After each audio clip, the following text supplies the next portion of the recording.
All right, well, we've got a great topic today, episode 20, talking about preparing for game competition. Be sure to subscribe to the podcast, Apple, Google, Spotify, wherever you get your podcast. We're on iHeart, Pandora as well. And you can watch the show, Softball Strength Academy YouTube page. Again, episode 20 today, preparing for game competition. And, sometimes the universe really cast works in your favor. Last night, I was at the gym thinking about this, and I wasn't 100%, didn't feel well physically. Not that I was hurt, but I didn't feel well physically, and just wasn't 100%. Whether it was fatigue, I'm not sure.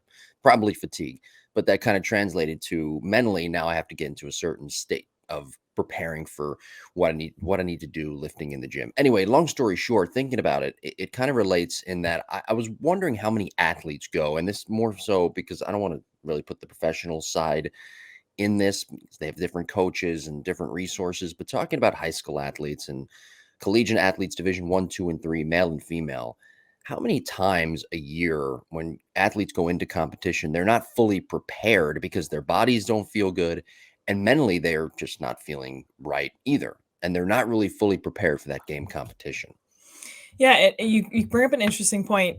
You know, we might not be 100% physically there because especially as you get a little bit older, like we might have to accept like, hey, we're not always going to feel our best. You might have a cold, something might be going on, but that doesn't mean we can't also be prepared, right? Now, granted, you might be mentally off because you aren't prepared, but I think, as the maturity of an athlete develops, they start to realize, hey, I have to figure out not just how to play well on my A days, but how to still be successful and contribute on my B days or my C days or because who knows? What if you wake up the day of the championship game and you're just physically worn? And we need to still figure out a way to be prepared in whatever capacity that may look like, and still give our best effort in that game. And maybe what for some athletes a better analogy is a gas tank analogy.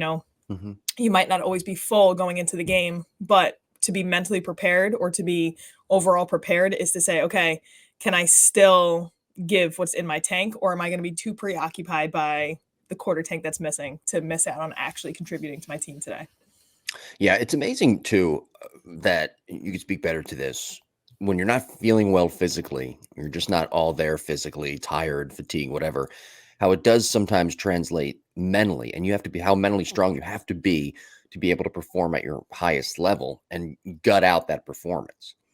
Yeah, and it's tough too because I remember we were playing a game against Washington, and it Mhm. was a high pressure game under the lights, number one in one poll versus number one in another poll, and we had so much adrenaline. And Murphy took us to the side and said, "Hey, you can't go tackle them. Like this is not our sport." And so I've had experiences playing basketball, but I've never played a very physical sport where actually having like that physical like energy in the tank, like you need to really dig deep in order to like come with it physically, whereas we play such a skilled sport where it's really this short burst and then like a mental recovery to short, so it's a little bit of a different aspect. But I do wonder how that like might uh, change someone's mentality. But I do think in our sport, that is something to just consider is like, hey, we don't actually have to go tackle them. Like if we're a little bit fatigued that day, we're going to be able to muster a way to.